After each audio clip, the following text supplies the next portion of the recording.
Dr. Jake Shuppe. I'm the owner and lead doctor here at Pridgen Family Chiropractic.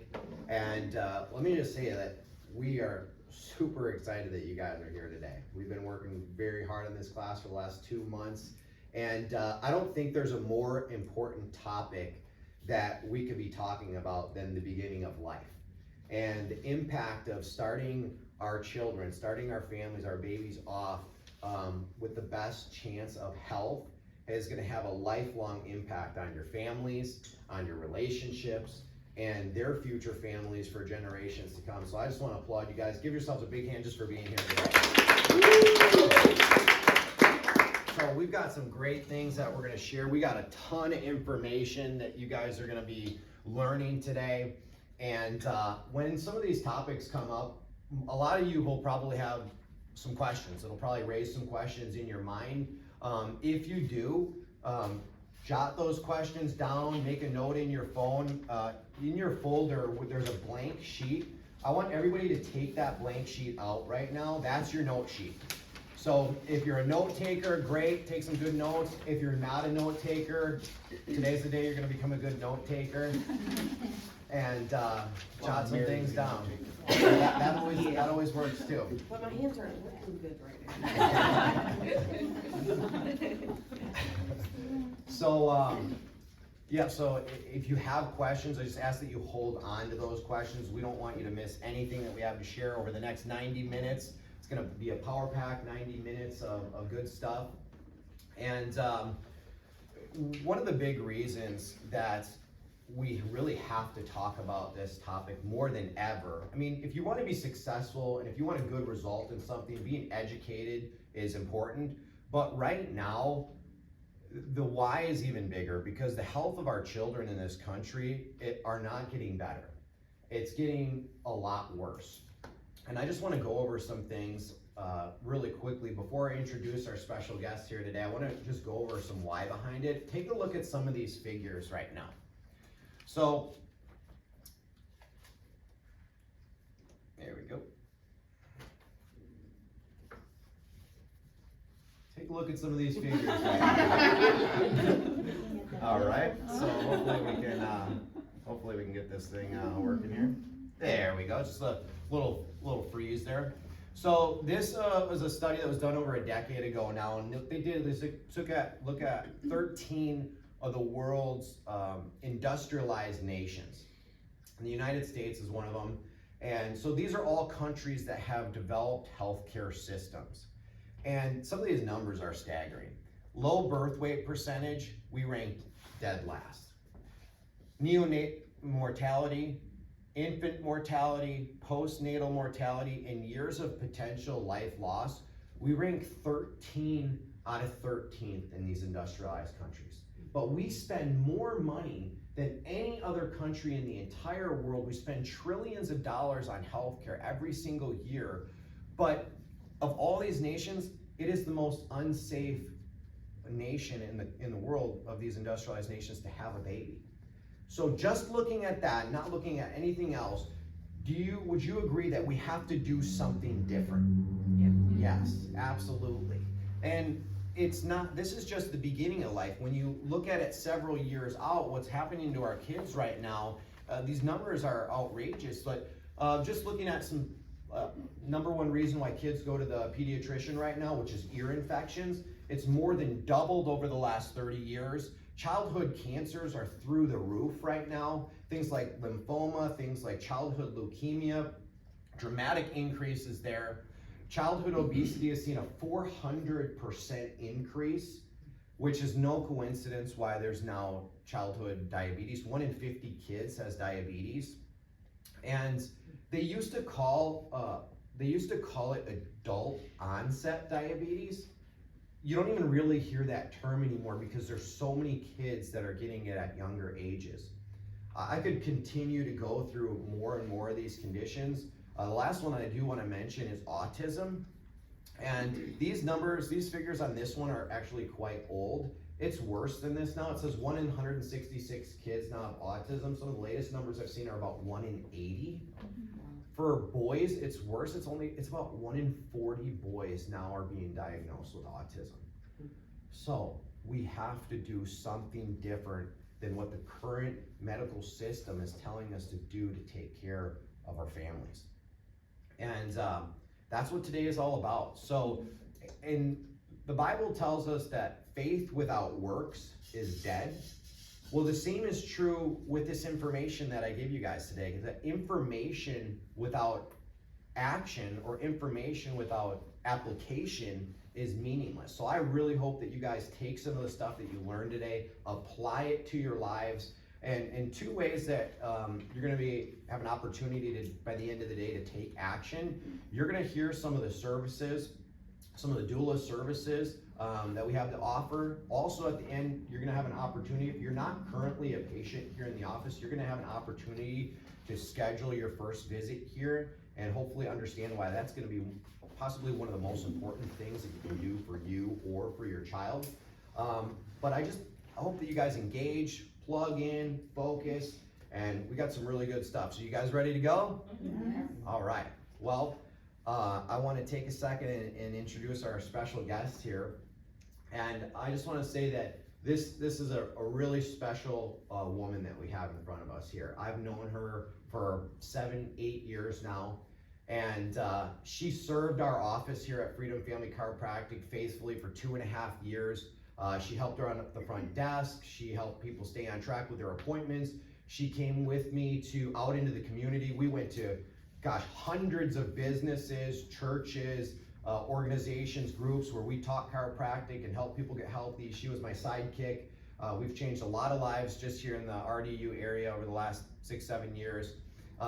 She has since continued to follow her passion of healthy, natural pregnancy and birthing. She's now a certified doula in the state of North Carolina. And one of the things that I love about her, and when I think about her, is she is principled. Not only is she a woman of faith, but she does not get swayed by the ways of the world. And she's very principled. She's very anchored to the things that she stands for. And so I think we should give a big hand for Katelyn Pridgen. Take it away, Katelyn. Hello, everybody.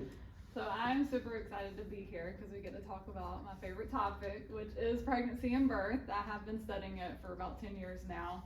It started off when I was in my college class. I had a professor, and she was telling us, at the time she had 2 home births, and she was just had this joy about it, and was just telling us how good of an experience it was. And then she started talking about how hospital births and maternity care in the United States has kind of took a turn for the worse over the years.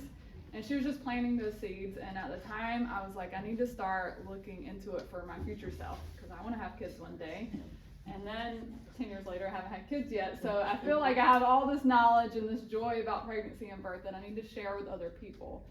I have noticed that whenever I come across women, that they're not as excited about pregnancy and birth as I am, even if they've already had kids or not had kids. And I just think it's because of the perception and what we've been taught from Hollywood, what we've been taught from our family's experience, their negative experience with pregnancy and birth, has led for us to have this view of it and be scared of it by the time we get to the hospital or wherever we're having our baby. I just want to say that if you don't take anything else from today, I want you to take away just the pride and joy of knowing that God, the creator of the universe, chose us as females to bring his unborn life into the world, and that's something to be excited about, and that's really cool. He didn't choose men, he chose us, so we're elite in my opinion. So I first want to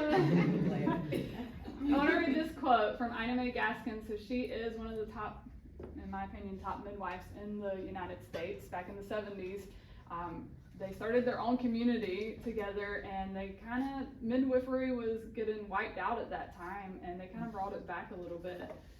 Female human bodies have the same potential to give birth as well as lions, elephants, moose, and water buffalo.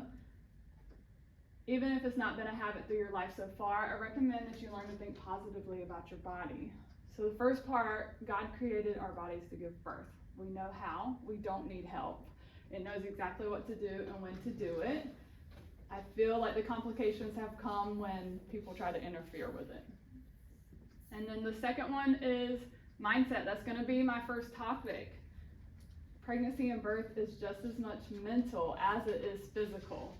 And that encouraged me because to me that means that I could control a little bit of the pressure and the uncomfortableness and the pain that I may experience whenever I go to have a kid.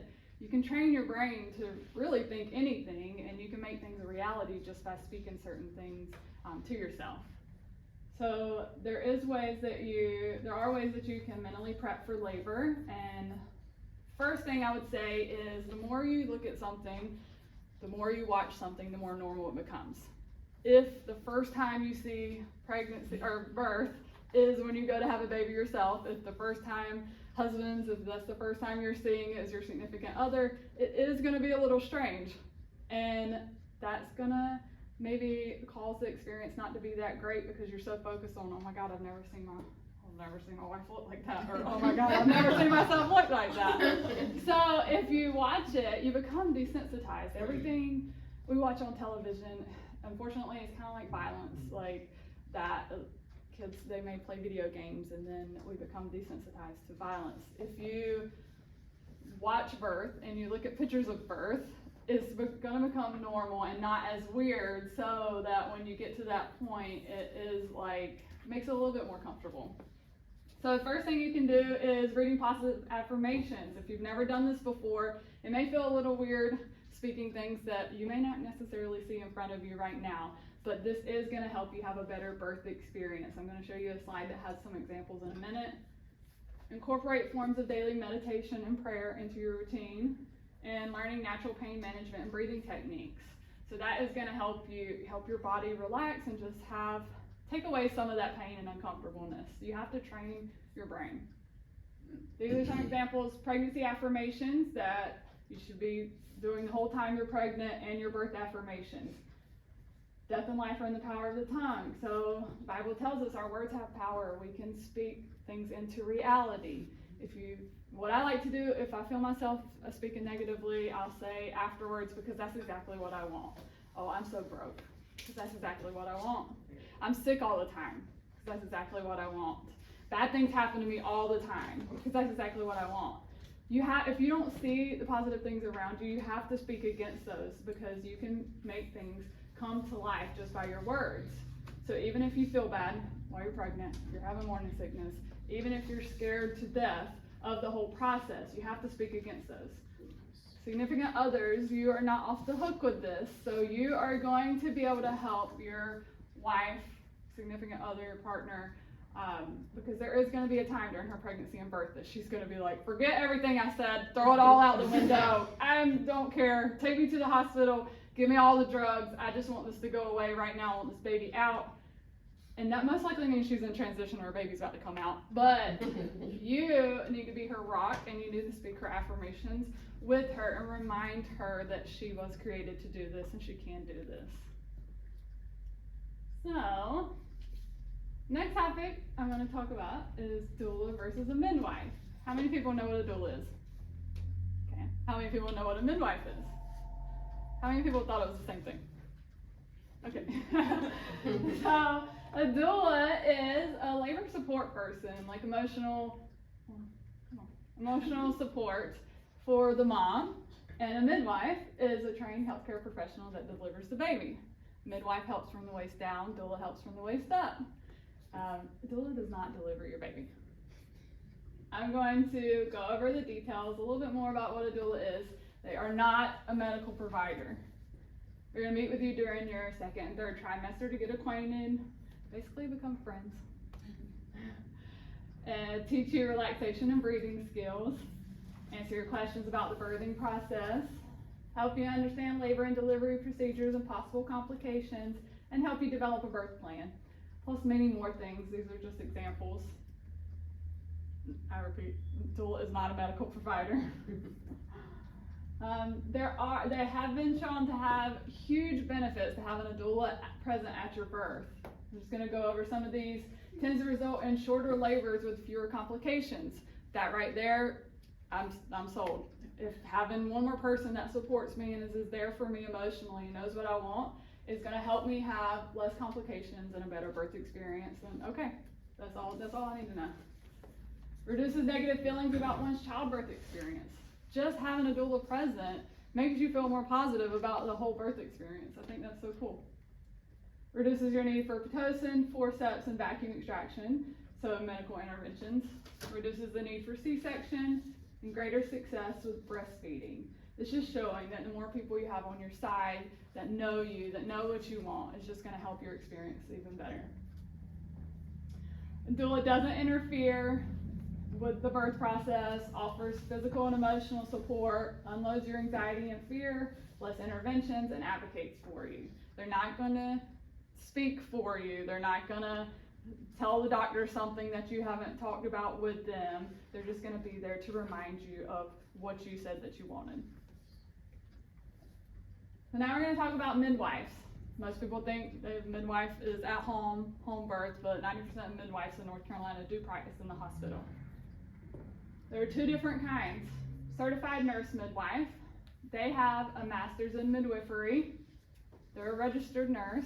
They're legally able to attend hospital, birthing center, and home births in North Carolina, and they do need a doctor's consent to be able to attend a home birth in North Carolina.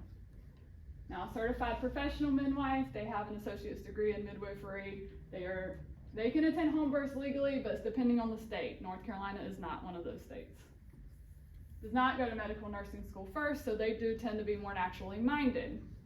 So, certified nurse midwife, they are legal in North Carolina, but they have to go to medical nursing school first. What that says to me, as a more naturally minded person, is they've been through the medical system. So even if they started out, they wanted to be a midwife because they wanted to help women trust their bodies and do it more naturally, there is potential that they have taken on some of those medical mindsets by the time they get out of school. And so now they may be more worried about policies, procedures, liabilities, insurance. So you run the risk that you meet with them and they may not line up, or it may feel like you're just meeting with a medical doctor. Now, not to discourage you, if you feel that way, you may be okay with that. You still have the title that you had a midwife at your birth. And some people have had, just because your friend says she had a midwife at her hospital birth, that does not mean she's all hippie and everything was all natural and everything. Now that you know the requirements, they are basically like a medical doctor because of what they had to do to get their certificate. But if you don't find one that lines up with your beliefs and you feel discouraged, there is a huge natural community in North Carolina. We do fortunately have certified professional midwives that would be willing to attend your birth so that you can have a home birth and have the birth experience that you want. That's all I'm going to say about that. Talk to me after. Just saying. So now I want to talk about home birth or hospital birth. Now, birth is one of the most challenging things our body is going to go through, and you want to make sure that your environment, you don't have to worry about your environment. You want to make sure that everything is comfortable, and that's just one less stress that you can take away. That's not going to lead to complications, because birth is a finicky process and there is a line to it. So anything that intervenes can throw off and cause complications. So just as simply as, oh, I've gone into labor, I'm having a hospital birth, I've gone into labor, so now I have to walk to my car, now I have to drive to the hospital. That is interfering with the birth process. Just like if you go to use the bathroom, you're not like, let me go get my car and drive somewhere. It isn't interfering with the process.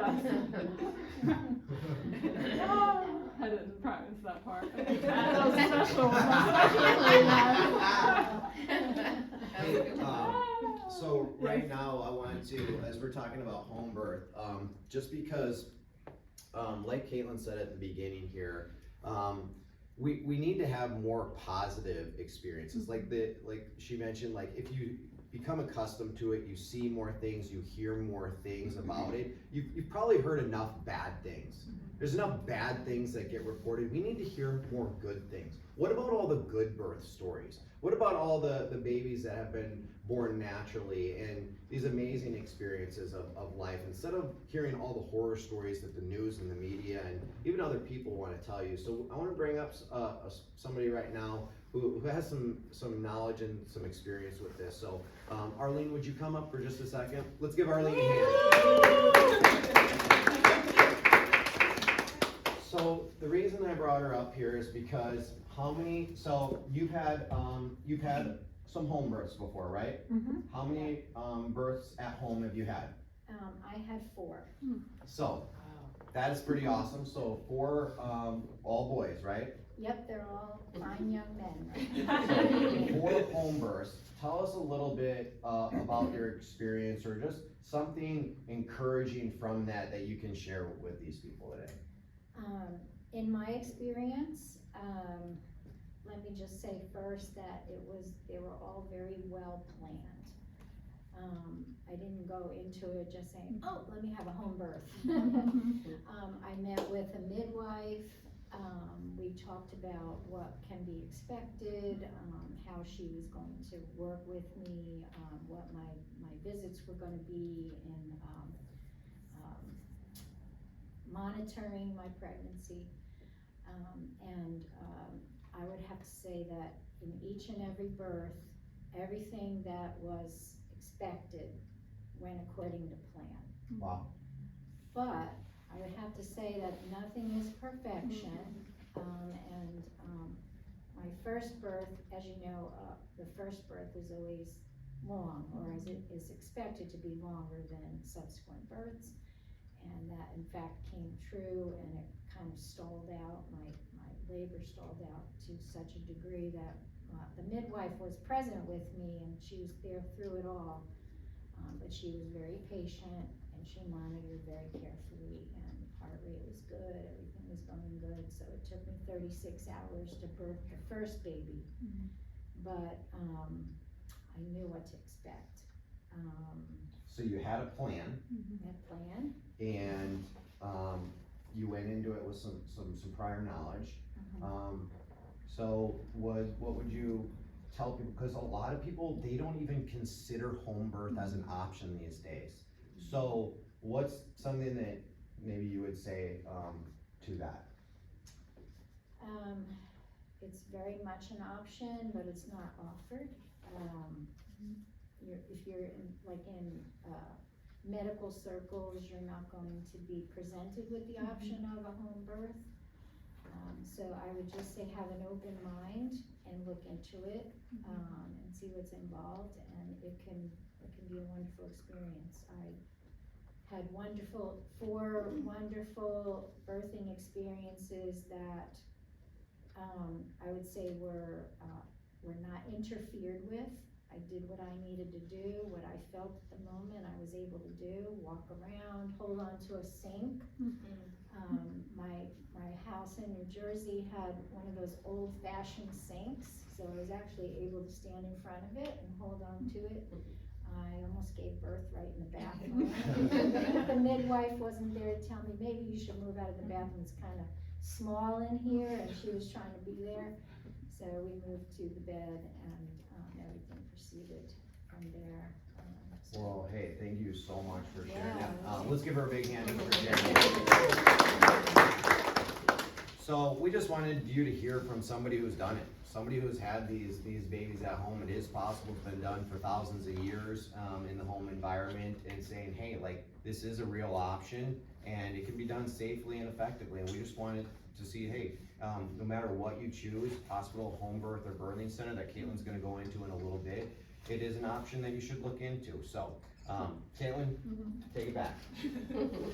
Yes, and I also want to say that we are just giving options today. We are giving information, education. If you've chosen things in the past, if you don't want to do certain things, we're not saying one way or the other. We do have our opinions and what we would do for our own personal self, and so this is not to shame anyone on their decisions or anything. This is just information. So I want to talk about home birth in America. So in the 1900s, 100% of all births were done at home. No one knew any different. 1930s, we fell to 50%. 1950s, we went to less than 1%, and it's pretty much stayed at that up until now. We did see a rise, 2019, 2020, we did go up to 1.26%. A little bit, but hey, it counts. The pros of home birth. First, I would say you have more control over your environment. You're at your own home, you own your home, you're the boss there. You go to a hospital, you are a guest, you are a visitor, you are not in charge there. Comfortable in a familiar setting. So this is very important. I kind of mentioned that. At home, you know where everything's at. You're there every day. You know where the rooms are. You don't have to think about it. You are comfortable. And I don't know if you're like me, but if you feel bad or you feel discomfort, I like to be at home. And I just feel comfortable there. Also, I want to mention, I'm 31. I've never been admitted to a hospital. I've never spent the night there. I've only been for a couple hours just to visit with friends or family. So if the first time that I'm ever staying at a hospital is when I go to have my baby, that is going to make me uncomfortable. They freak me out because that's where sick people go, that's where hurt people go. So that's how I view it, and that would, I would imagine, cause some complications for myself, because any fear, any anxiety is going to cause pain. Tense woman, tense cervix, and that could lead to complications. Freedom to move around and eat. So this is important. All mammals, they like to go off and have their babies. They like privacy. We are still animals, even though we're humans, we're elite, but we still like our privacy. That's why we go to the bathroom in private. That's why there's stalls and doors. The toddler may go in the corner, and what are they probably doing? They like privacy too. Birth is the same way. Subconsciously, we may still be in fight or flight. Your body, just by going into an unfamiliar setting, someone's energy's off, someone says something they're trying to overpower us, our bodies may feel like they need to be in survival mode. So that can lead to complications in your birth. Eating. This is important because essentially you're training for a marathon or the Olympics for your body. It's intense, and you need to train for it. You wouldn't just show up to the Olympics and you've never researched, you've never watched a documentary, you didn't have a trainer, you didn't get your body ready for it, and you need to nourish your body, and you can't do that if you don't have food or anything to drink. Less likely to have medical interventions. So like I said earlier, there's a process to birth. Anything that takes one of those processes out, it could cause complications. So if you're at home, you're already comfortable, you're probably not going to have as much fear, anxiety. So that is you're probably going to have a smoother birth experience. Chances of natural vaginal birth are higher. More affordable than hospital birth. So on average, hospital birth, even with insurance, you're looking at $7,000 plus. So home birth is significantly cheaper than a hospital. Being in charge of who attends your birth. So you can have as many people as you want or as less people. I like to say the less the better, because the less likely to have some of those interventions, even with energy. No one's going to sit over there quiet the whole time. Anything can just interfere with the whole process. But hospitals are a little different now. I think used to you could have everybody in your family plus your mailman in there, but ever since COVID, they're a little bit more strict. And some hospitals have even made it where they won't even allow doula. They're still trying to say you can only have your husband, and so it just gives you more control. If you're at home, you can have whoever you want there. You and your baby are less likely to be exposed to infections that are common in hospitals. Hospitals are where sick people go, so you are putting yourself at risk or coming in contact with some of those sicknesses or infections. So cons of hospital birth, there's only a couple. I couldn't really come up with many. You have to transfer to another facility. If there are complications, you would have to leave your house and go to the hospital. Potential for a delay in accessing emergency medical procedures. So whenever I tell people, whenever I have kids in the future, I would like to have them at home. What do you think the first thing they say is? Anybody? Yes. What if something goes wrong? And my first thought is, since I view, pregnancy and birth is like a normal everyday thing, that a normal process of our body, go to the bathroom, I don't think about what something goes wrong. Whenever I get in my car, I'm not expecting to get in a car accident and need medical attention. It can happen, but I'm not thinking about that because I do that every day, get in my car. If something were to happen, I would have to wait for medical attention. So, not saying you just go into home birth like, la la la, nothing's ever gonna go wrong. You plan for it, just like Arlene said. You plan for it. You have a plan with your midwife. What if something goes wrong? That's a question for them, not to put on other women that you're talking about their plans for birth. But if your kid breaks their arm, if you cut your finger at home, you are gonna have to transfer to a medical facility. You are gonna have to wait for help. So I view it the same way. Hospital births, we're going to talk about that. They gained popularity in the 20th century, so it's promoted as a way to have pain-free childbirth. A lot of wealthy women, they started going to the doctors because they were looked at as very elite back then. And it also, since women were looked at as weaker, when they gave birth, since they were in so much pain, they viewed them as even weaker, like, oh, look at you, like, you're in all this pain, and it was like it was a curse. So when they promoted that, these women thought, wow, we're gonna look even better if we can have a baby with no pain.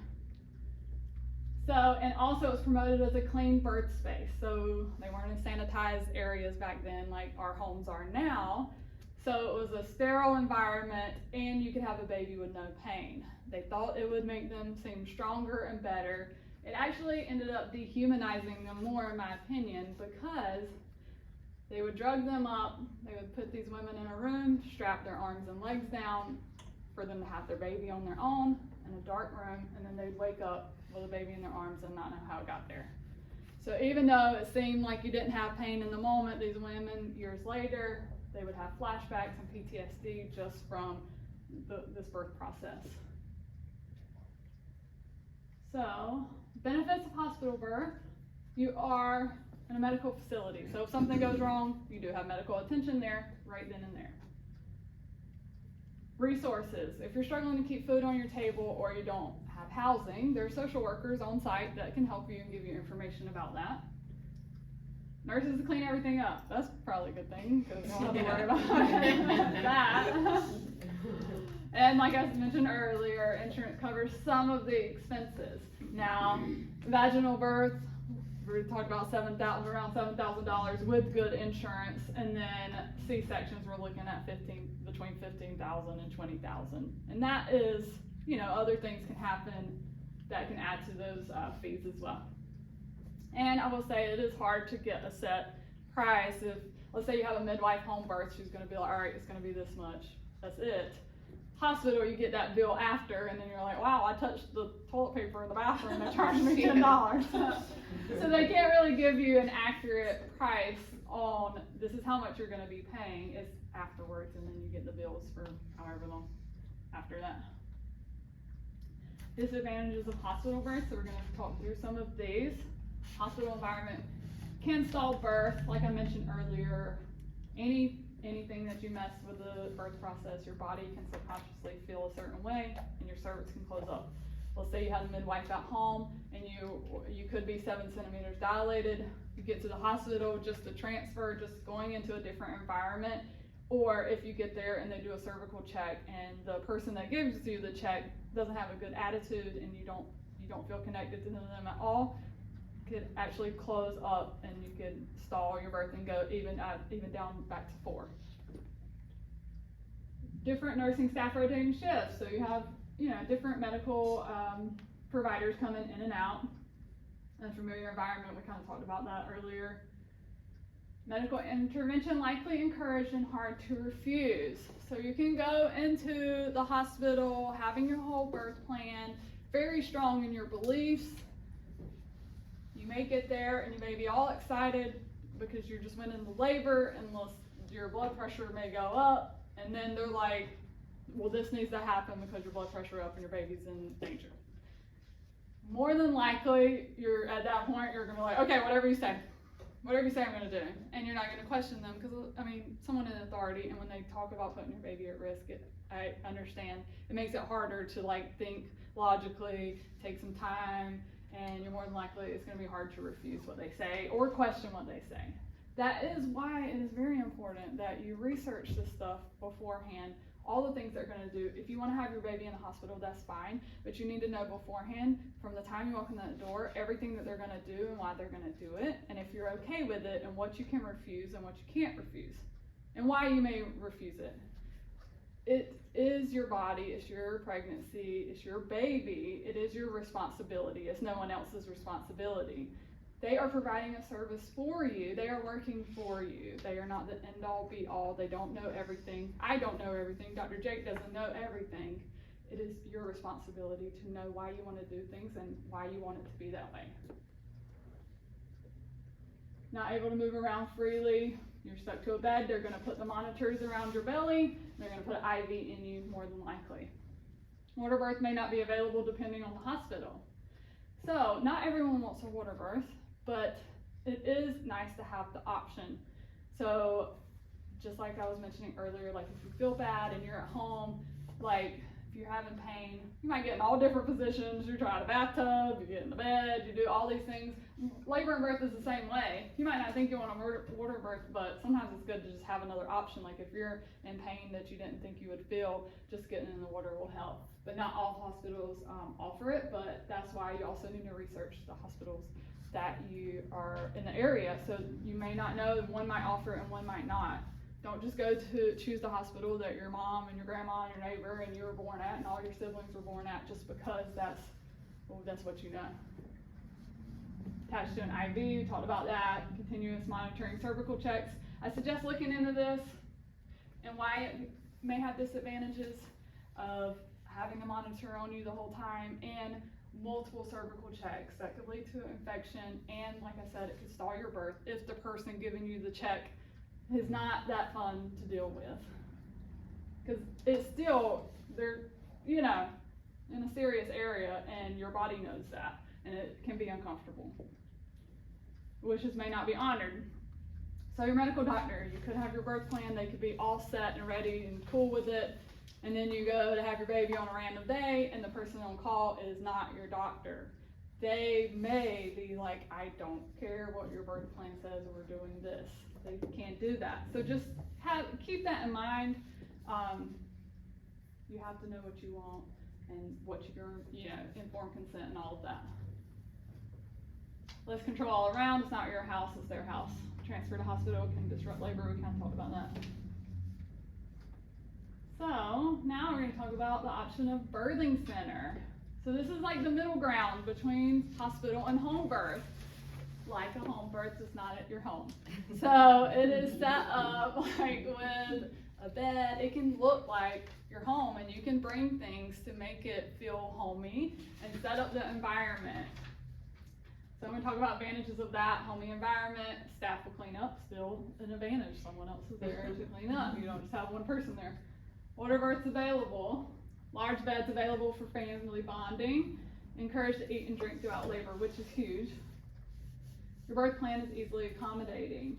So still, this is a great option. If you're not comfortable being at home, it can kind of feel like home, but not be at the hospital. It is a medical facility, so still research these, talk to them, see what they're okay with, what they're not okay with. But just try, you can make it as comfortable as possible, and I think that's a great option. Next, I'm going to talk about vaginal birth and C-section. So, I want to say, whether your baby come at home in a tub or you had a C-section, they were handed over a surgical drape, you're amazing, courageous, awesome. Anybody that's had a baby, like, I just think you're amazing, because it is, what a blessing it is that we get to bring life into this world. So, vaginal birth is the best way to bring your baby into this world. It's how God intended. I understand that things can happen and you may not be able to do that, but it is always the best option over electing a C-section. So I want to talk about advantages of vaginal birth. So baby gets the good bacteria from the birth canal. When they come out, their face rubs against it and they get all the good bacteria that builds their gut and helps their immune system. If your baby is born via C-section, they're coming out of the stomach. They miss out on that good bacteria, and there are studies that show that C-section babies do have a higher rate of hospital admissions, and they have higher rates of sickness, and their immune system is just not as great as a vaginal birth baby. But there's also things that you can do that can help that. Kind of like with vaccines, if you, let's say you give your kid vaccines and now you don't agree with them, there are ways to detox your body. So you can give probiotics, you can build their immune system, get chiropractic care, and also, so it doesn't mean like, well, your baby's deemed to have a bad immune system the rest of their life, but this is an advantage of vaginal birth. Mom is alert and present. Happy hormones are able to flow naturally. So oxytocin, that comes whenever your baby comes, is the euphoric feeling. That's why if you've ever watched a birth and they're screaming and then it comes out and then they're like, oh my God, this is amazing. Can I do that again? I have seen women say that. So you feel like you're on top of the world. There's only 3 times that we have oxytocin released in our life, and that is when you have your baby, when you have an orgasm, and when you're breastfeeding. So those hormones are elite in my opinion, and you don't want to miss out on feeling that. And synthetic is not the same as natural. Faster recovery of vaginal birth, because it's not a surgery. Free to move around, we talked about that. And skin to skin during the golden hour. So this is important. Right after you have your baby, there's the crucial first hour. So still with that process of birth, that happens even, there's still things that are gonna happen after your baby comes that nothing should be messed with. So that's why the baby's supposed to be put on you as soon as they come out, because that's gonna help with breastfeeding. If you get separated, that is gonna cause complications. It might be a little harder for them to latch because the connection has been broken. They've just been in your stomach for 9 months. If they get taken away from you that soon, it does cause like a little bit of a disconnect. More affordable than C-section. Pain and exhaustion, disadvantage. If you have a C-section, there's still going to be pain, you're still going to be exhausted. Tears and rips. So this is important to remember that you shouldn't be coached to push. Our bodies don't need to be told when to push.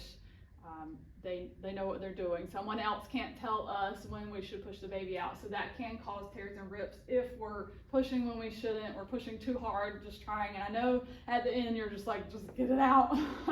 Just get it out, but you have to be mindful of this. Our body is going to release the baby. You just have to be patient, and because if not, you can have more rips and tears. Hemorrhoids and bowel issues, which is, fun to talk about. Pelvic floor trauma. There's a lot of stuff going on down there that's never happened before. So our body's just going through something, but it will heal. Now I'll talk about cesarean sections. So surgical delivery of a baby through cut made in the mother's abdomen and uterus. It is the #1 common operating room procedure done at hospitals. So you think it's a big business? 2 seconds? Think they make a lot of money from them? They are giving out like lollipops at this point. So in 1970, our C-section rate was 5.5%. In 1980, 16.5. 2020, we are at 31.8% C-section rate. Brazil's at 50%, and I will tell you that it doesn't take long for us to go from 30 to 50 and not know how we got here and not know how to go back from it. So that means that almost half the time when you run into a woman, she may have had a C-section or a vaginal birth. There's no reason that the United States of America can't be at 5.5%. Our bodies haven't changed. The birth process hasn't changed. The people messing with the birth process has changed. So reasons for high cesarean rates: low priority of enhancing women's own abilities to give birth. We have seemed to have forgotten that our bodies know how to give birth. We were created to do this, and providers have forgotten that we know how to do this. And if we were left alone, we would have less complications. Side effects of common labor interventions. So even getting epidural, getting pain meds, our bodies could interact in a different way. The baby could not like it, which could cause the heart rate to drop, which then, we need to do a C-section. Refusal to offer the informed choice of vaginal birth. So some providers, if you're having certain symptoms or something going on before you go in to have your baby, they may automatically say, you have to have a C-section. They're not giving you the choice to try a vaginal birth and then C-section be, we'll be ready. But I'm a little concerned because of this. We need to give women the option to try vaginally, and that surgery be the last resort. Casual attitudes about surgery.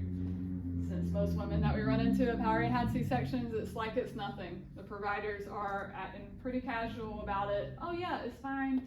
We'll just do this and that, and yeah, you'll have your baby.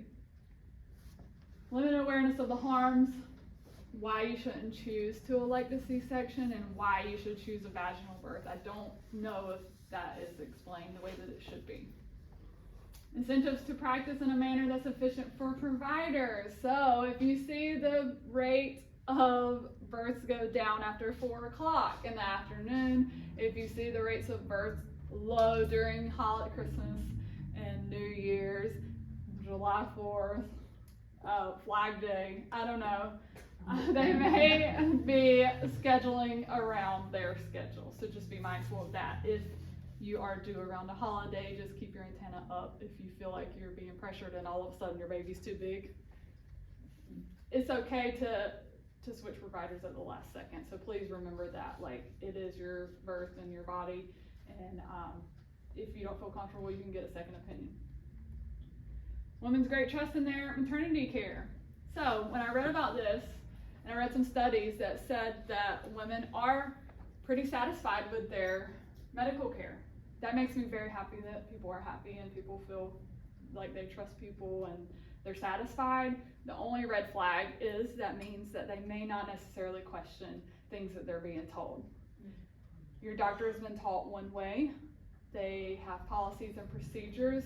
Like I said earlier, they don't know everything. So that means when you research this stuff beforehand and then your doctor tells you one thing, then now you have room to have a gut feeling and you have room to question things. So when they do say, hey, you need to do this, and you don't feel right about it, you can be like, why? I don't want to do that.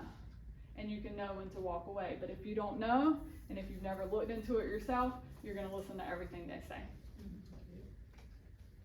Risk of C-section. I feel like it's pretty self-explanatory. It is major abdominal surgery, so I'm just going to go through this list pretty quickly. Reactions to medications, bleeding, injury to the bladder or bowel, infection in uterus, wound infection, trouble urinating, delayed return of bowel function, blood clots, tissue damage. Other important risks from C-section is longer healing time. It does take longer for your abdomen to heal from that surgery than a vaginal birth. Breastfeeding complications, that is because of that golden hour. If they need to take the baby away, get you all fixed up, and then bring you and your baby back together, there is possible complications that could arise, and they may not latch as easily as they would if they were already put on you. If you want a vaginal birth in the future, it's a little more of a challenge to find a doctor to perform a VBAC, which is vaginal birth after C-section. So some of them won't even consider it because they say there is a risk of uterine rupture. That is a less 1% chance of that. So you can find a doctor that will perform that. You can also have providers that will say, oh yes, I am for that, and then the last week of your pregnancy, they can say, no, you're doing a C-section, I'm not okay with that.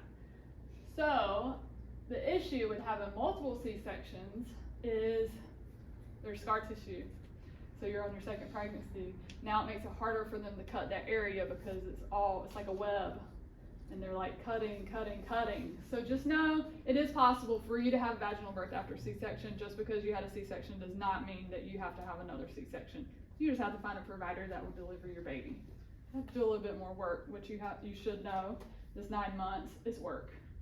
It's gonna be work for the rest of your life because you have a baby. So just to get started early. Your baby does not get to go bacteria through the birth canal, and you may feel that disconnect just from being separated from them that first hour or few minutes, however long they separate.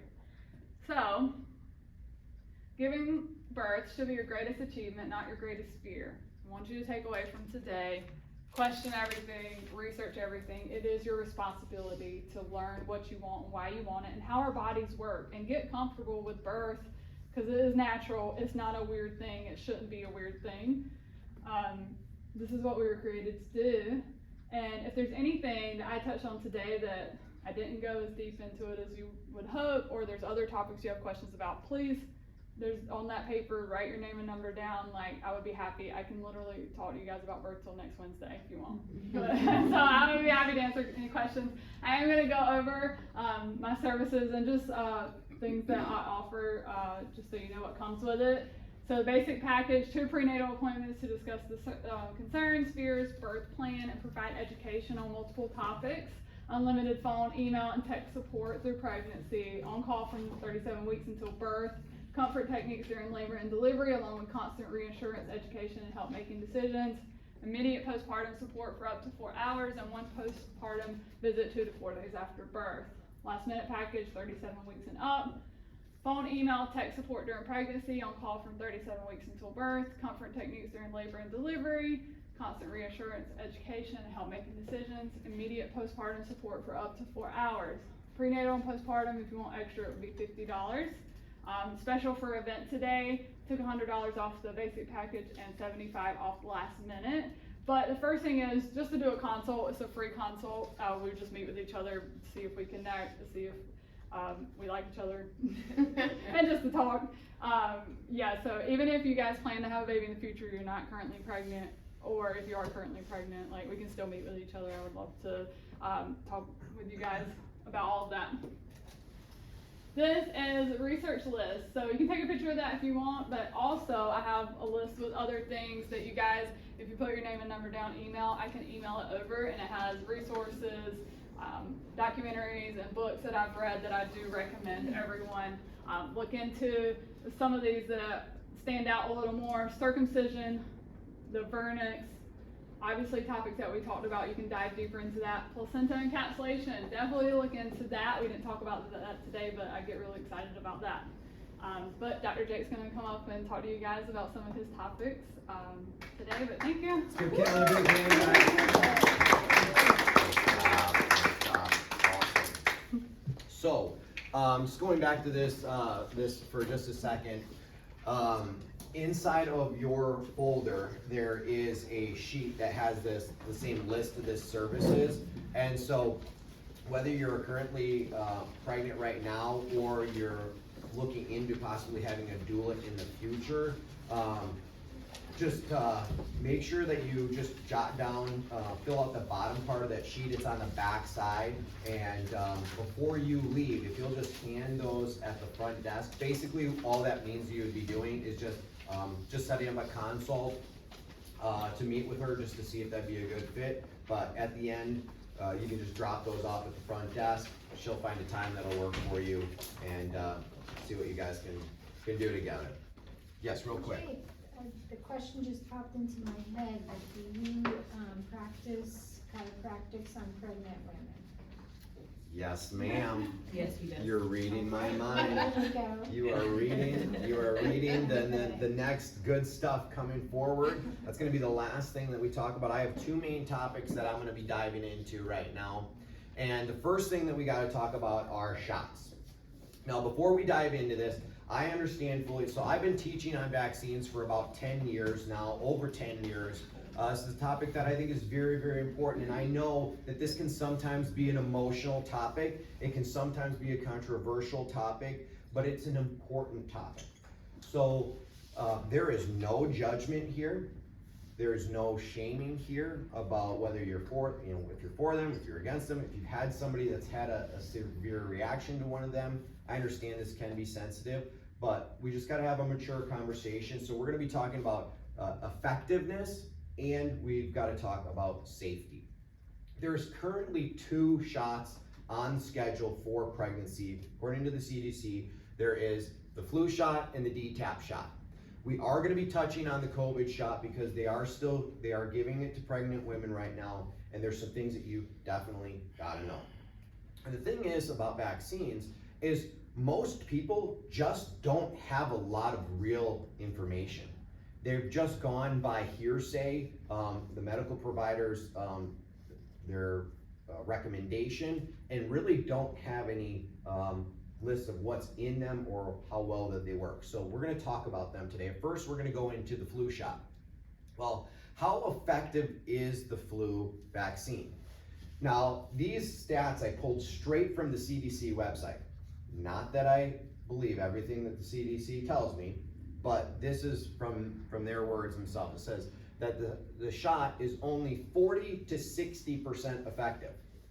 And in multiple years, they go on to say that during years where the vaccine is not well matched to circulating viruses, it is possible that there is little to no benefit from the shot that year. Just to give you a little background on this, there's over 140 different strains of flu. That's a lot. And what the experts have to do is they have to see which are the top 3 of those 140 that they think are going to be circulating highly that year, put them into that year's shot, and then hope and pray that it's effective.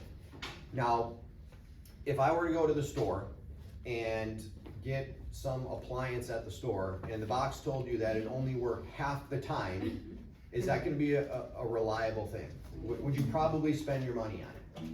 No. Now, if it was like super cheap or they gave it away for free and it might work half the time, I might use it. But we're not just talking about effectiveness here. We've got to talk about safety. So let's look at some safety, and when you do that, you got to look at ingredients. So here's a list of about a dozen ingredients that are in the current flu shot. First of all, monosodium glutamate. You've probably heard of this. It's called MSG. It's in a lot of, it's a food additive for flavoring, processed foods, packaged foods. It used to be in a lot of Chinese food.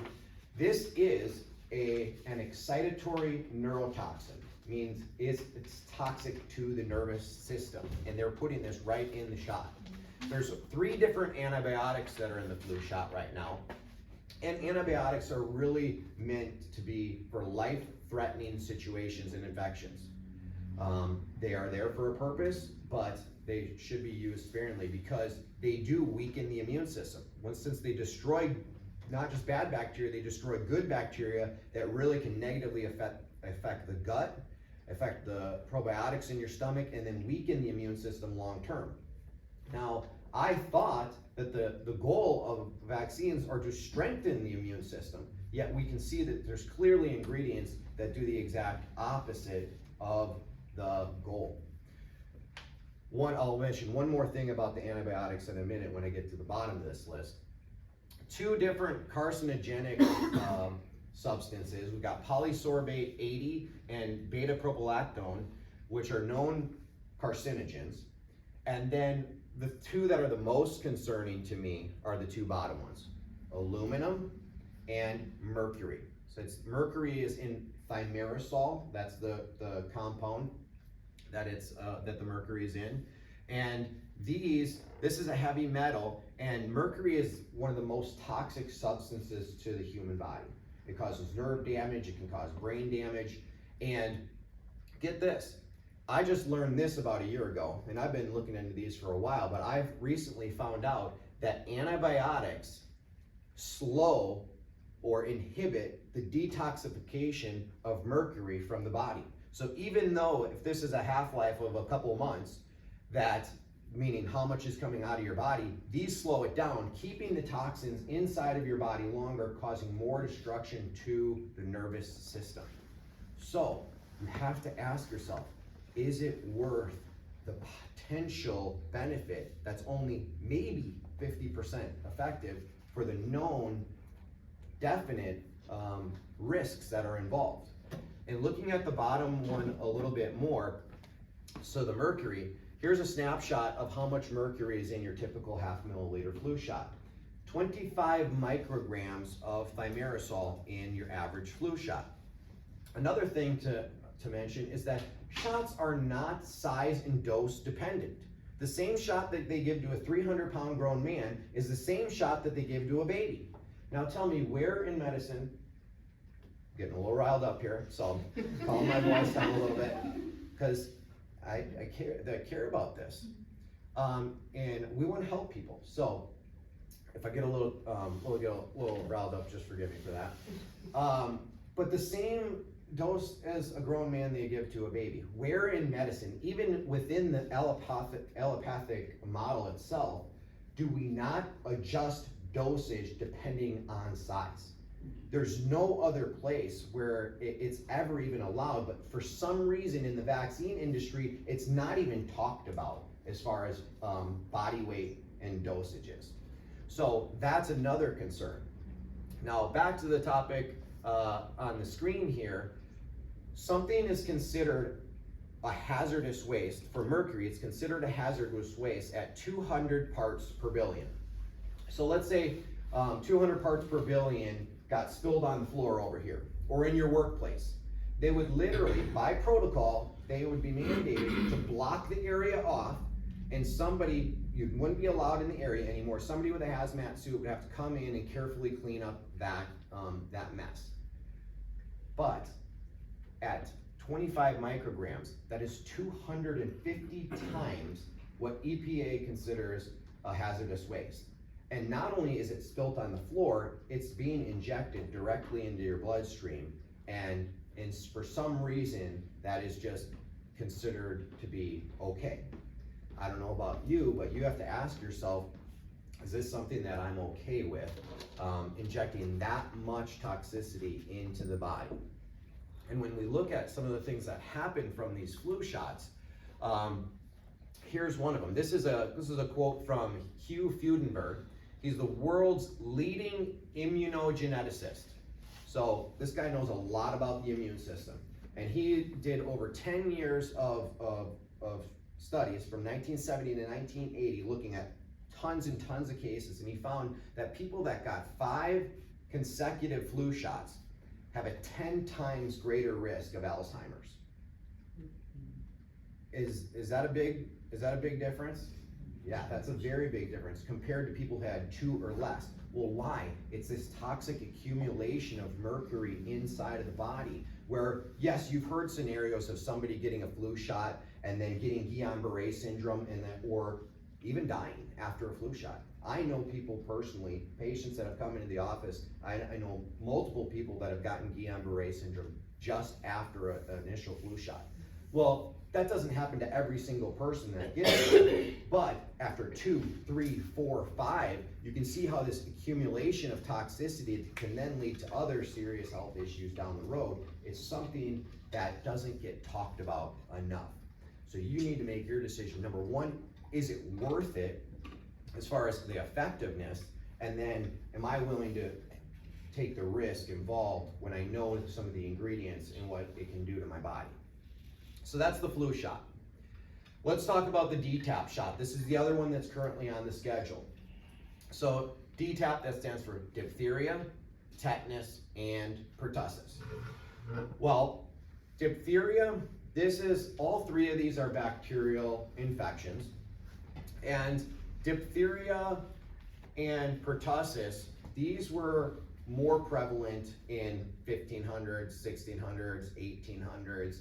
And a lot of this spreading came from overcrowding in areas, like overcrowded cities with poor sanitation, no clean water supply, and really poor hygiene. Is that the typical American community these days? Yes or no? No. See, pertussis, just to take this one, we saw a 95% decrease in all cases of pertussis before any vaccine was ever introduced in the 1900s. So it became less deadly, less spreadable even beforehand because we cleaned up the water supply, because, like Katelyn I mentioned before, our home environments are cleaner and better water quality. That's the case for pertussis and diphtheria.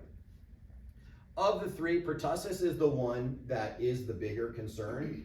Tetanus, there are no epidemics of tetanus. This isn't something that's spread from person to person. In my 36 years, I've never seen one case of tetanus. It's very rare. It's unique though that they have a shot for it. We actually have tetanus bacteria most people actually have it on their bodies, in their mouths. They come in contact with it pretty regularly, and still with very little cases of tetanus even happening every single year. The one potential opportunity for it to be turning in problematic is puncture wounds.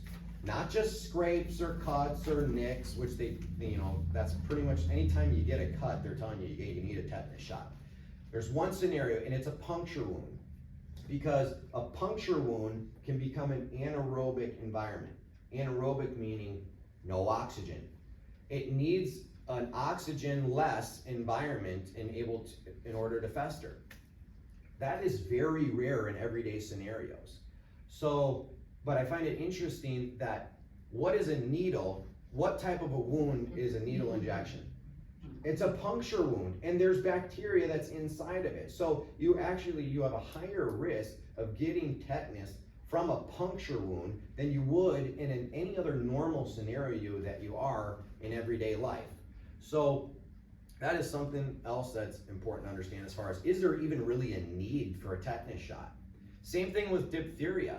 Looking back for centuries, I can't find any real true epidemics. One that I found in the 1940s in Chicago where 16 people died from diphtheria. And I don't know if I would say 16 people dying would be like a true epidemic, but there was an outbreak. And this was after the vaccine was introduced, and 9 of the 16 people who died from diphtheria, they were already vaccinated.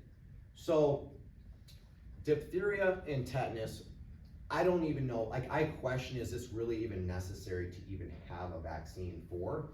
And also to add on to that, because they're bacterial infections and we have availability to antibiotics, most of these can be treated with something like erythromycin or another antibiotic if it became life-threatening versus needing an actual vaccine for it.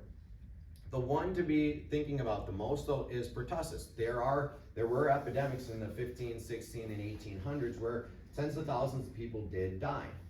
But again, overcrowding, poor sanitation, and poor hygiene were still part of the age. That's no longer the case. This though, when we look at safety, the pertussis vaccine is considered in history, well, before COVID came out, in the past history, this is considered the most lethal of the shots. Let's look at just a couple of things here. So the DTaP shot does also contain mercury thimerosal, which we talked about as the biggest concern in the flu shot, and it also does contain formaldehyde. Now there's other list of ingredients in there as well that I'm not going into, but these are two concerning ones, the biggest being the mercury. So both the flu shot and the DTaP shot that are on the schedule do contain mercury inside of them. And remember, anything that goes into your body is not only affecting you, it is also then therefore going to be affecting your baby, your child as well. So definitely some important things to be aware of. And here are some of the side effects. And these are not just all mild. They're not just all, just headache, malaise, fever type of symptoms. Some of these are very serious symptoms, side effects. Encephalopathy, that's swelling of the brain. Guillain-Barré syndrome, neurological disorder. Bulging fontanelle, it's part of the brain as well, that can be bulging. Difficulty breathing, joint pain, convulsions, anaphylactic shock, and yes, death after these shots are administered. So does every single person drop dead immediately after a shot? Obviously not. But are you willing to take the risk for the potential benefit that it is claiming to have? So those are the two that are currently on the schedule. If you want more information on COVID or the flu, on my YouTube channel, you can go to Dr. Jake Shuppe YouTube, and I have 2 hour-long workshops, one on each of those, that has even more information on those. So I highly encourage you to go on there, subscribe to my channel. Shameless plug right there for my YouTube channel. Go on there, it is great. I mean, I've watched my own workshop multiple times just because the content in there is really, really good, and I need to remember some of this stuff. But I also say this, don't just take my word for it. Don't just listen to me. Just like with birthing, just like with these shots, do your own research and really dive into it, and not just take the government and the news channel's word for it either. Do your own research and really see what you find out there. Last one I want to talk about for the shots is the COVID shot. This is not on the schedule, but they are still telling women who are pregnant, this is safe and effective. That's the mantra that you're gonna hear, safe and effective, safe and effective. Well, you make a decision after hearing some of the things that are now irrefutable about this, if it is safe and effective for you. These right here are a list of reported side effects from the COVID-19 vaccine. The biggest concern or one of the biggest concerns right now is these cardiovascular events, strokes, heart attacks, myocarditis, erratic heart rates, arrhythmias. Young people between 18 to 40 years old, we have never seen so many cardiovascular deaths than we have seen since 2021, ever. If you hear these reports of somebody dying suddenly, sudden death, unknown cause, they're all over the place right now. There's a cause, there is a reason, and there's a huge link to a lot of these happening a day, a week, or a month after either an initial dosage or booster shots from COVID-19. You've seen cancer, tumors, multiple different cancers. There's now a 300% increase in cancers over the 5-year average just since 2021, which basically the end of 2020, December 2020, beginning of 2021 is when this first started coming out. So oncology wards are seeing a huge increase here. Thyroid dysfunction, MS, immune system issues, blood clots, and then two that we're going to hit on right now are menstrual irregularities and miscarriage. So take a look at this chart right here. I got this chart from a documentary called Died Suddenly, and they're looking at here is stillbirths and miscarriages. This is the 5-year average right here. 2016 through 2020, we see about between 6 to 8 stillbirths per 1,000 births. See how steady this line is right here? We get to 2020, we see skyrocket. There's been almost a 300% increase in miscarriages since 2021. We have to ask ourselves, what is causing it? What has been the biggest change? And this has been one of the biggest changes that's happened. And in fact, not only are we seeing these miscarriages happen, but raise your hand if you know the company Pfizer. Pfizer, you've heard the name before, probably, right? They are one of the leading manufacturers of the mRNA shot, which really is not even a true vaccine. It's genetic disruption. It's gene mutation, basically, is the approach to try to attempt to protect you. Well, Pfizer, they asked for, when we asked for the clinical trial safety studies, they asked for a 55-year grace period before releasing the data. Has anybody heard about that? A little bit, maybe not?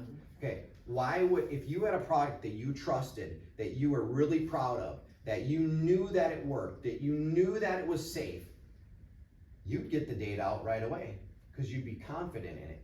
So why would somebody ask for 55 years for the data to be released? I don't know about you, but I think there's something that they're hiding. Thankfully, in Supreme Court, the documents were released, and guess what? Most people have not seen the Pfizer report yet. I read it, it took me less than 10 minutes to see almost a dozen different health issues, neurological disorders, miscarriages, brain issues, immune suppression, blood disorders. I didn't even read the whole thing because I didn't have to. I saw so many problems in it that your chance of getting something after the shot are like through the roof. But again, do your own research, read the reports. The manufacturers, they will now provide a list of side effects and things that you can read. Read the reports. Most people don't even read them. A lot of the doctors don't even know what's in them. They're just being, told by the pharmaceutical companies, you need to deliver this many shots or you're not going to get your bonus. You're not going to get your your paycheck. That's how a lot of these doctors and facilities will operate. It's not on data, a lot of it is based upon money. So, that is the COVID shot. Last thing that I wanna say on this is, I know that this right here can be alarming, especially if you've not entered into this topic of vaccines before. So it can raise a lot of questions. One of my favorite researchers and authors on the topic is Neil Miller. So if you're looking for some other resources, he talks about, he goes through a laundry list of different diseases and when the what is the history of the disease, when was the vaccine introduced, looking at trend lines, and you can really see some great history and data from some of his resources. But again, ask yourself, is it worth it for me to get this shot during pregnancy, or therefore my children to be getting these after they are born? All right, switching gears. Last topic that we want to go over is some of these symptoms and just some of these concerns that happen during pregnancy. One of the most common things that I see coming in is just different types of pain and discomfort from pregnancy itself. Obviously, you're carrying extra weight, your body is changing, there's extra stressors physically and emotionally. So pain, sciatica, carpal tunnel, acid reflux, diabetes, and then some other things that can happen during pregnancy is the baby not turning into the correct position, so fetal malpositioning. A concern or fear for some women is just like the progression or the long labor process, and then just the added stressors that come along with it. So I've got some really cool research that I want to share with you in just a minute about what you can do to minimize or even eliminate some of these. But I cannot do that without talking about the spine and the nervous system. So your nervous system, it controls every single function in your entire body. So for your heart to beat, for your lungs to breathe, for your baby to develop and grow, and for hormones to be released, and for it to get the right nutrients, it properly has to send the signals to be able to function properly. And in science and in biology, there's a phrase that we say often, and it's structure equals function. I'm gonna say that again, structure equals function. And the structure of your spine, or the structure of anything in the body, will then equate the function that it has to perform. And if the structure is affected, or if the structure is messed with, therefore the function will also be less than. So since your spine protects this nervous system of yours, we got to look at what is the structure supposed to be like. So when you look at your spine from the front view, it has to be straight. Straight from the front, your hips have to be level, and then from the side view, it should not be straight. There has to be 3 curves. You've got your lower back, curve in your mid back, and the curvature in your neck. So when everything is lined up properly like this, and it's moving freely, that's when your brain is able to send messages down your spinal cord, out the nerves, so that your body can heal as close to 100% as possible. This is how God designed the body to heal and function and repair itself. The problem, though, is the things that we do to our spine on a regular basis. Poor posture, computer, cell phones, texting, bad sleeping positions, and just the everyday wear and tear of our jobs, especially physical labor jobs. Some people are sitting down all day long at a computer, and just the added stress of carrying a baby is physical stress. So if the spine shifts or misaligns out of its normal position, it puts pressure on the nerves, causing dis-ease or dysfunction or pain in that area. So what can we do to positively affect the structure and help with some of these things? Well, chiropractic and properly aligning the spine has some incredible results, and I want to share some of those with you guys. Check this out. So this is from 2007 Journal of Chiropractic Medicine. narrative review of the literature. This looks at 950 different pregnant women, and just looking at pain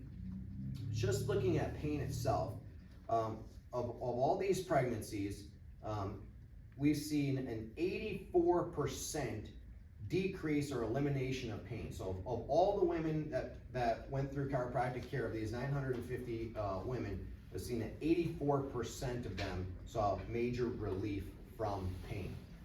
That's not a big surprise though. We know that chiropractic is one of the best professions on the planet for pain relief. Pain, lower back pain, less headaches. But here's some things that most people don't know about chiropractic. So for first pregnancy, women who got adjusted regularly through their first pregnancy, I saw a 25% shorter labor time than women who did not get adjusted. Raise your hand if you'd like 25% less time in pain. Yeah, all hands should go up there. For guys, you too as well. Pain for her is pain for you probably. And then for second, third, fourth pregnancy, a 31 to 33%, so even a higher reduction. So let's say your first labor was going to be 12 hours. So a 25% reduction, it could take 3 hours of pain and suffering. Let me see if my math is correct. 3, 6, 9, 12. Yeah, that's right. That's how you do math. So 3 hours, 3, 4, depending on how long it's going to be, could take many hours of pain and suffering away. And not only that, here's some other cool things. Women who get adjusted during pregnancy, less preterm delivery, less use of forceps, and less C-section delivery. So just another benefit from chiropractic care. Next thing I want to hit on is this topic right here, this fetal malpositioning. This is important because your baby, in order to come out in the best way possible, it needs to be in a vertex position. So that means head down, face up. That's the ideal birthing position. Now, you can still birth breech babies with their butt coming out first. It can still be done vaginally, but it's going to be more complicated. It's going to be typically more strain, more stress, but they can be done. But you want them in an ideal head down, face up position. Now, remember, structure equals function. So there's something called intrautero or intrauterine constraint. And so if your spine, like if your hips are rotated, or if your spine is misaligned, it affects not only the nerves going to the musculature, but it also is going to turn or twist the body, causing uterine constraint in the ligaments.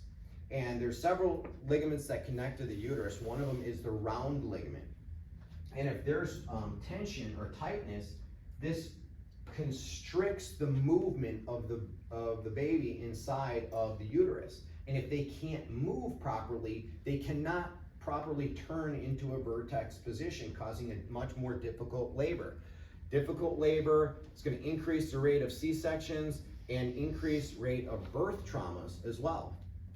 And there's something really cool that's there's a technique that you can use that helps with, apart from just regular spinal adjustment on the hips and the lower back, which is going to align the pelvis. There's a special technique that I'm going to talk about in a second. It's called Webster's technique. And Webster's technique is not actually chiropractic adjustment, but it's working on the ligaments. It's more of a trigger point or a pressure release type of an adjustment that can decrease this uterine constraint, opening up more space. And when this is done properly, we see a 75 to 95% success rate in a baby turning into a normal vertex position. How cool is that? Is that a pretty good success rate right there? Yeah. That is a huge success rate. It's something that we do learn in school. I have performed it before. It is something that I can do. There's also special advanced certifications in Webster technique. But if you're later on in pregnancy and baby has not turned yet, it is something that you can do that has a pretty good success rate of you having a vaginal birth and coming through the birth canal much easier, hopefully preventing more birth traumas. So Now, there are still scenarios where birth traumas do happen. And when birth traumas do happen, there's a higher likelihood of breathing problems, and that's gonna increase the risk of things like SIDS, which is sudden infant death syndrome, which is, basically the baby stops breathing. And they call it unknown cause, but let's face it, there is a cause for everything, and there's a huge risk between spinal subluxation and an increased risk of SIDS. So increased risk of SIDS, heart, craniosacral rhythm, which I'm not gonna get too much into that, but that's an important thing that nourishes the nerve system. Increased rates of ADHD, ear infections, asthma, all increase when there is birth trauma. And again, not only to help mothers during their pregnancy have a more comfortable, less pain, less stress, and better chance of vaginal birth, but also once baby is delivered, one of the most important things that you can do as a parent is get your child's spine and nerve system checked for subluxation. And I want to share a couple of these stories that I have. This right here is a picture of little Ruby. She is 4 days old right here, getting her first adjustment. And this is mom and dad, this is Hannah, they're patients here in the office. And Ruby, she came in and she did not have any symptoms, noticeable symptoms whatsoever. She was feeding, she was sleeping properly, she was latching properly, she was pooping, everything was going the way that they had hoped. So why would they still bring her into a chiropractor to get checked? Why would somebody do that? Prevention, to stay healthy. See, even if it's a normal, healthy birth, it's still a traumatic experience. I mean, you're still pushing a baby through a small hole, and it's still a lot of pressure on the body. And 98% of babies born in a hospital setting are born with some sort of spinal misalignment, most of the time in the upper part of the neck. So here's Ruby getting her first adjustment, realigning the spine. And one of the biggest fears that parents have with chiropractic is they think like we're gonna like break their baby or like hurt them or like damage them or like do something weird. And let me just tell you that if you've seen like a grown man get adjusted, it is not the same adjustment as a grown man, okay? So their bones are very small, they're very tiny. A lot of times it's fingertip, pinky, or thumb pressure that is literally able to be applied to realign the spine, to take pressure off the nerves so the baby is functioning and healing better. Just like with little Ruby here, just finger pressure, and she gets adjusted regularly. She's never had a single issue, and mom and dad want to keep her that way, and that's why she continues to get adjusted. But this little boy who came into the office, he did have some birth trauma, and he had torticollis. His head was turned to the side. It was turned over, and it was turned to one side. He couldn't, I could barely even turn his head to the other way when I tried to turn it myself. And mom was really concerned because he was having troubles latching. He was developing a flat spot because he couldn't turn his head, and we were really concerned about the flat spot. So this is this little boy coming in, getting his first adjustment right here. This picture is like literally like 60 seconds after his first adjustment. You can see he's turning his head to the right. He's looking up at his mom. He had never done that before. So literally one adjustment, he's able to turn his head. She goes right up to this chair right up there, and she starts feeding him afterwards. And she started getting emotional. And she came up to the front desk and she said, "You guys, you don't understand. This is the first time that he's ever been able to look me in the eyes." And he now the flat spot is gone because he can turn his head properly. And that was the power of one chiropractic adjustment for that family. And he's completely resolved now. This is little Ellie. This is another girl that I take care of. She's 9 months old now. And this is about 4 weeks in, getting her first adjustment right here. Again, no issues, no problems. Mom and dad just bring her in just to keep this little baby healthy on a regular basis. And when you do this and you're getting adjusted yourself, and you're taking care of your kids, then you can have something like this family right here, which we've got our very own Roll-Offs family right here in the crowd today. And the reason I have this picture up here is because they're one of the most amazing families I get to take care of. So not only mom and dad, but the kids get adjusted, and they're one of the most natural-minded, healthy families that I get to take care of. And that's the goal, because when you have your family has their health, like, you've got the best chance of having the best life together. And so I had to share this picture with you guys because that's the goal. Freedom Family Chiropractic is a place where families get healthy together. And so if you're not currently a patient here in the office, or you've not had your spine and nerve system checked in the last 6 months, this is what it looks like. Basically, you schedule your first appointment, you come in, and on that visit we do 3 things. And the very first thing that we do is your consultation. So I look at your paperwork and history, what your main concern and your goals are. That's the starting point. And then right after that, I'm going to do a full spinal evaluation. Check your posture, check your range of motion of the spine. I palpate all the bones up and down the spine to see if there are areas of misalignment. If I find a concern there, we'll take any necessary x-rays. That's if you're not pregnant, we'll make sure we get any x-rays. And that tells us not only what's causing issues or potential issues, but how to actually correct it so that you can get the results that you're looking for. Now, if you are pregnant, we can still do objective testing. We do something really cool called a computerized nerve scan. And here's a picture of some data from one of my nerve scans that I did recently. So you can see that it shows us if there's mild, moderate, or severe pressure on any of the nerves. So we can still develop a chiropractic care plan that's going to help you hit your goals even throughout your pregnancy. Or for little ones and babies that we're not going to get x-rays on, we'll do a scan so we can get objective findings and help them the best.